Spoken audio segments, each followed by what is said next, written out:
Magandang araw mga bata!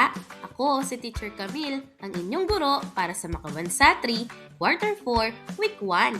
Ang ating aralin ngayon ay tungkol sa kahulugan, katangian at papel ng isang aktibong Pilipino. Para sa ating unang aralin, ito ay tungkol sa kahulugan ng pagiging aktibong Pilipino. Para sa layunin ng aralin, ikaw ay inaasahang na ipaliliwanag ang kahulugan ng pagiging aktibong Pilipino at nasasabi ang kahalagahan ng pagiging aktibong Pilipino sa lipunan. Para sa unang gawain, lagyan ng check ang mga taong nagpapakita ng pagtulong o pagbibigay kontribusyon sa ating bayan.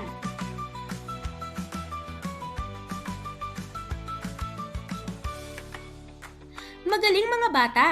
Ang mga na-check na tao ay mga halimbawa ng mga taong aktibo sa ating lipunan, kagaya ng traffic enforcer, environmental volunteers, health worker at road sweeper. Ano nga ba ang pagiging aktibong Pilipino? Tara, alamin natin ito. Ang pagiging aktibong Pilipino ay mahalagang papel ng bawat mamamayan sa pag-unlad ng bansa, tulad ni Dr. Jose Rizal na maraming ambag sa ating lipunan. Si Jose Rizal, ang ating pambansang bayani, ay isang multifaceted na individual na nag-iwan ng malalim na marka sa kasaysayan ng Pilipinas. Bilang isang doktor, manunulat at revolusyonaryo, nagamit niya ang kanyang talino at impluwensya upang labanan ang mga kasamaan ng kolonyalismong Espanyol at upang mag-udyok ng pagbabago sa lipunan. Kabilang sa mga ambag ni Dr. Jose Rizal ang pagiging matalinong intelektual. Nagtapos si Rizal ng medisina at nag-aral ng iba't ibang larangan. Ginagamit niya ang kanyang kaalaman upang ilantad ang mga kalupitan ng mga Kastila sa kanyang mga nobela, ang Noli Me Tangere at El Filibusterismo. Kabilang din dito ang kanyang pagiging makabayang Pilipino. Ang kanyang pagmamahal sa bayan ang nag-udyok sa kanya upang isulat ang kanyang mga nobela at upang mag-organisa ng mga kilusan upang makamit ang kalayaan ng Pilipinas. Ang pagiging masipag at masikhay ay kabilang din sa mga ambag ni Dr. Jose Rizal. Siya ay kilala sa kanyang kasipagan at determinasyon. Nag-aral siya ng mabuti, nagsulat ng mga artikulo at tula at naglakbay sa iba't ibang bansa upang makalipon ng suporta para sa kanyang adhikain. Isa pang ambag nito ay ang pagiging malikhain at mapanuri. Ginagamit niya ang kanyang talino at imahinasyon upang lumikha ng mga obra na nagpapakita ng mga suliranin ng lipunan at nagbibigay inspirasyon sa mga Pilipino. Ambag niya din ang pagiging mapanindigan ang prinsipyo. Kahit na nakaharap sa maraming pagsubok, nananatili siyang matatag sa kanyang paniniwala at hindi tumitigil sa paglaban para sa kalayaan ng Pilipinas. Ang mga ginawa ni Rizal ay nag-iwan ng malaking impluwensya sa kasaysayan ng Pilipinas. Ang kanyang mga akda ay naging inspirasyon sa mga Pilipino na lumaban para sa kanilang karapatan at kalayaan. Ang kanyang pagkamatay ay naging hudyat ng pag-alsa laban sa mga Espanyol.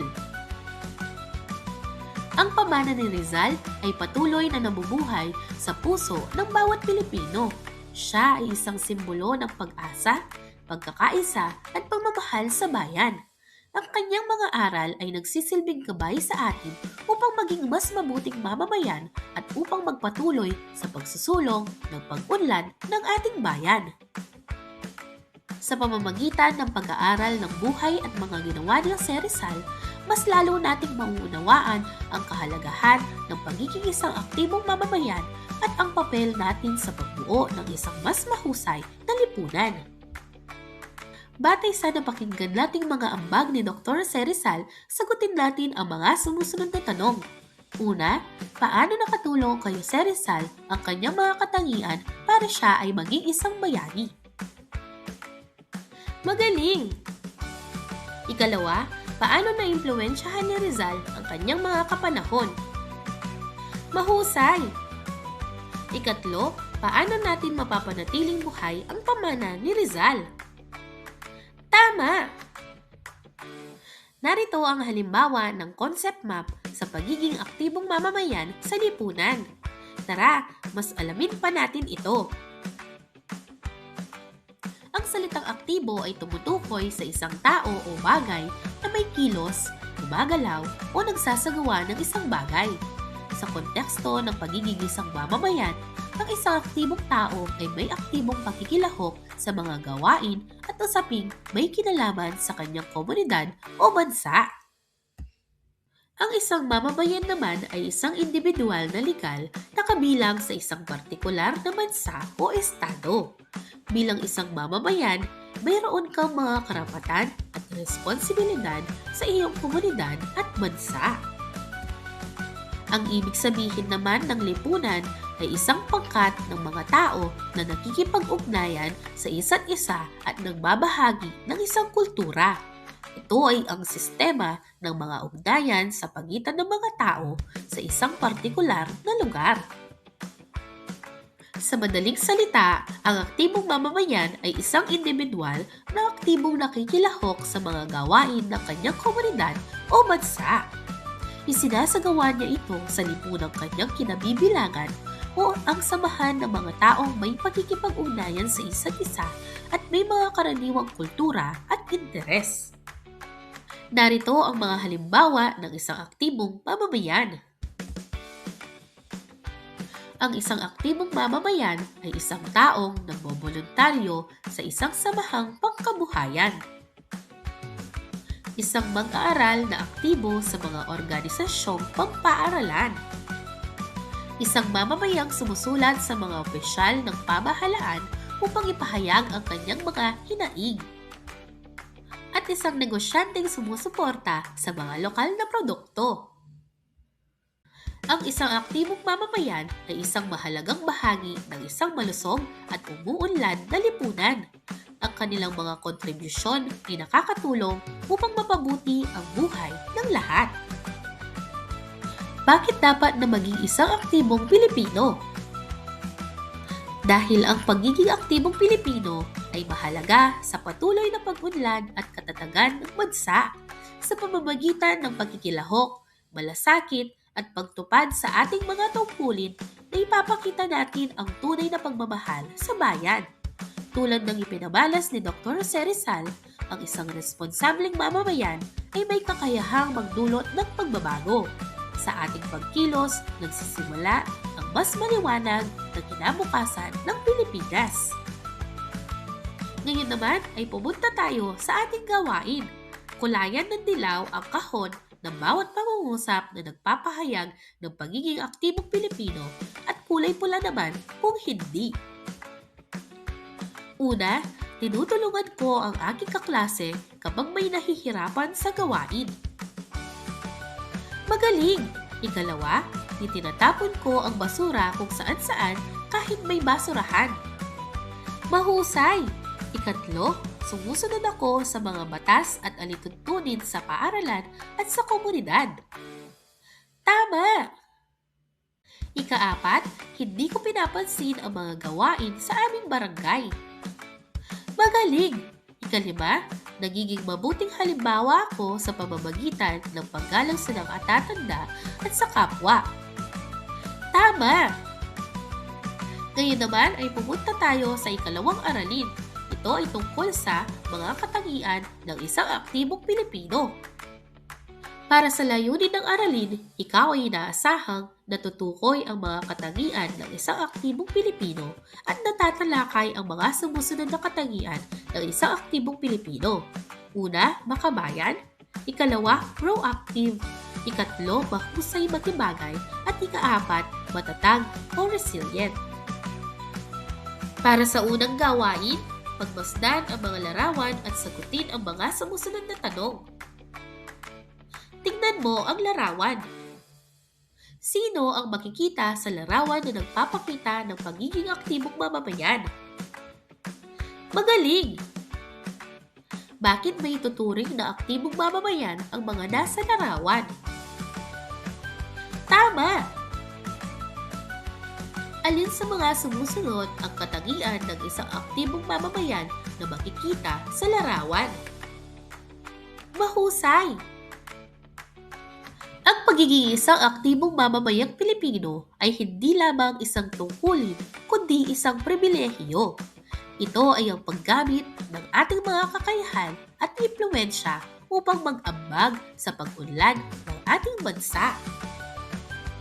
Ang isang aktibong mamamayang Pilipino ay dapat na makabayan, proactive, mahusay makibagay, at matatag o resilient.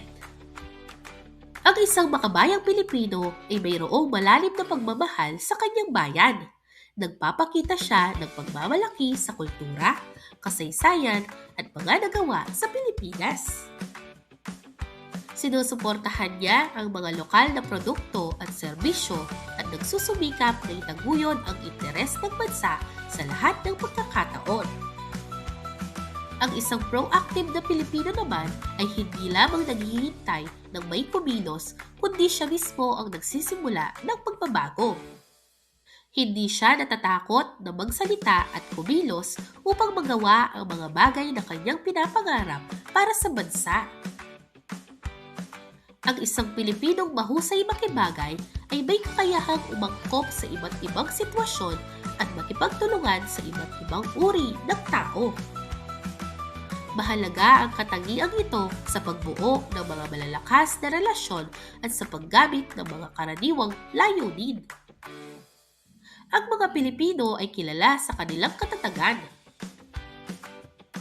Kahit na maraming pagsubok ang ating hinaharap tulad ng mga kalamidad at pandemya, ang mga Pilipino ay may kakayahang bumangon at magpatuloy. Ito ay ang pagiging matatag o resilient ng mga Pilipino. Upang mas maunawaan natin ang ating aralin, lumako tayo sa ating gawain. Tukuyin kung aling katangian ng aktibong Pilipino ang inilalarawan sa mga sumusunod. Isulat ang titik ng katangian sa patlang. Nang bumaha sa inyong lugar, agad nag-organisa si Ana ng grupo ng mga kapitbahay para tulungan ang mga nasalanta. Anong katangian ito ng Pilipino? Mahusay! Lagi niyang inuuna ang kapakanan ng bayan bago ang sarili. Tama! Kahit nahihirapan siya sa bagong paaralan, mabilis siyang nakipagkaibigan at nakibagay sa klase. Anong katangian nito? Magaling! Kahit maraming pagsubok sa buhay, patuloy pa rin siyang nagsisikap at hindi sumusuko. Tama! Nagplano si Liza ng isang proyekto sa paaralan bago pa man magkaroon ng problema sa kalinisan. Mahusay! Pinangangalagaan ni Carlo ang kalikasan at tinutulungan ang komunidad sa pagtatanim ng puno. Tama! Bagaman bago siya sa grupo, mabilis siyang nakisama at nakibagay sa laro ng kanyang mga kaklase. Magaling! Ngayon naman ay pag-usapan pa natin ang mga ibang katangian ng isang aktibong Pilipino.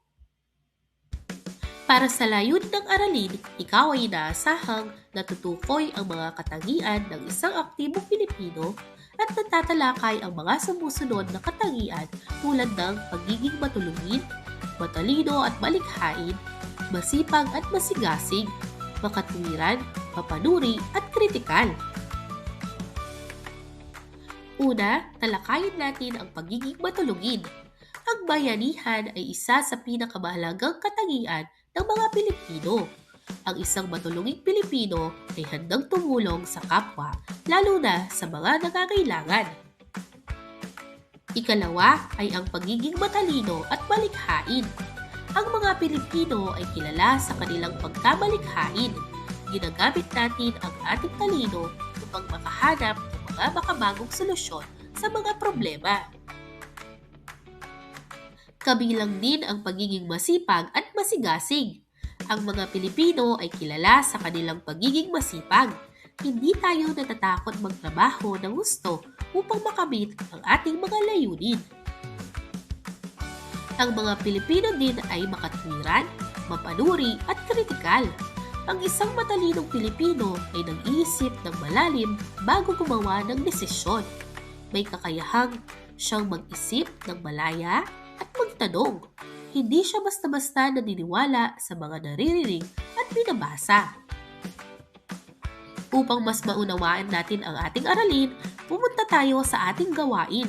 Kulayan ang masayang mukha kung nagsasaan ng tama ang pangungusap at malungkot na mukha naman kung hindi.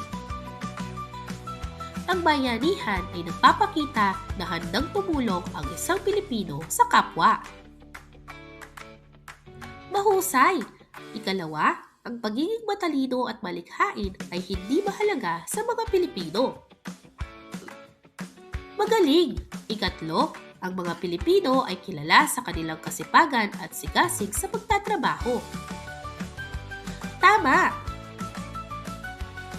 Ikaapat, ang isang makatwirang Pilipino ay nag-iisip bago gumawa ng desisyon. Tama! Ikalima, ang isang Pilipino ay dapat basta-basta maniwala sa lahat ng naririnig at nababasa. Magaling! Ika-anim, ang isang matulunging Pilipino ay nagbabahagi rin ng kanyang kaalaman at ideya sa iba. Magaling! Para naman sa inyong output, sumulat ng isang sanaysay tungkol sa katangian ng isang aktibong mag-aaral. Narito ang rubric para sa pagbibigay ng puntos. Ngayon naman ay pag-usapan natin ang ika-4 na aralin. Ito ay tungkol sa ang papel ng isang aktibong Pilipino sa lipunan. Para sa layunin ng aralin, ikaw ay inaasahang natatalakay ang papel ng isang aktibong Pilipino sa lipunang kinabibilangan at nakakagawa ng isang paglilingkod sa komunidad. Ang isang aktibong Pilipino ay isang taong may malasakit sa kanyang kapwa at sa kanyang komunidad. Siya ay isang taong handang gumawa ng pagbabago at pagsusumikap upang maging isang positibong impluwensya sa buhay ng iba. Narito ang ilan sa mga halimbawa ng papel na ginagampanan ng isang aktibong Pilipino sa kanyang komunidad. Una ay ang pagiging isang modelo. Ang isang aktibong mamamayan ay nagsisilbing halimbawa sa iba kapag nakita ng mga tao ang kanyang dedikasyon at pagmamahal sa kanyang komunidad, mas malamang na sila ay mahikayat na gawin din ang pareho. Ikalawa ay ang paglutas ng mga problema. Ang mga aktibong mamamayan ay hindi lamang nagrereklamo tungkol sa mga problema sa kanilang komunidad, kundi naghahanap din sila ng mga solusyon at aktibong nakikilahok sa paglutas nito. Ikatlo, pagpapalakas ng mga ugnayan sa komunidad. Ang mga aktibong mamamayan ay nagtataguyod sa pagkakaisa at pagtutulungan sa kanilang komunidad. Sunod naman ay ang pag-iingat sa kapaligiran. Ang mga aktibong mamamayan ay nag-aalaga sa kanilang kapaligiran sa pamamagitan ng pag-recycle, pagtatanim ng mga puno at paglaban sa polusyon. Kabilang din dito ang pagsuporta sa mga lokal na negosyo. Ang pagbili ng mga produkto mula sa mga lokal na negosyo ay isang paraan upang suportahan ang ekonomiya ng komunidad. Isa pang halimbawa ay ang pagkikilahok sa mga gawaing pamamayanan. Ang pagbibigay ng oras at talento sa mga proyekto ng komunidad ay isang paraan upang mag-ambag sa pag-unlad nito. Kabilang din dito ang pagiging isang boses para sa mga walang boses. Ang mga aktibong mamamayan ay nagtataguyod ng mga karapatan ng mga marginalized na sektor ng lipunan. Ngayon naman ay pumunta tayo sa ating gawain. Basahin ang mga pangungusap at tukuyin kung ito ay tama o mali. Si Ana ay tumulong sa paglilinis ng bakuran ng paaralan noong may cleanup drive. Ito ba ay tama o mali? Magaling! Si Ben ay basta lang nagtapon ng balat ng candy sa kalsada habang naglalakad. Magaling! Si Nana ay umuwi agad at hindi sumali sa paglilinis ng barangay kahit pinayagan siya ng magulang. Magaling! Tinulungan ni Carlo ang kanyang kaklase na nahulog at nasugatan sa paaralan. Tama! Nagtanim ng halaman si Ella sa harap ng kanilang bahay at dinidiligan niya ito araw-araw. Tama! Sa pagtatapos ng araling ito, naway lagi nating tandaan, ang aktibong Pilipino ay tumutulong sa kapwa, nagmamalasakit sa komunidad at gumagawa ng mabuti araw-araw. Kahit bata pa, pwede kang maging aktibong Pilipino sa simpleng paraan. Maraming salamat sa pakikinig mga bata. Hanggang sa muli!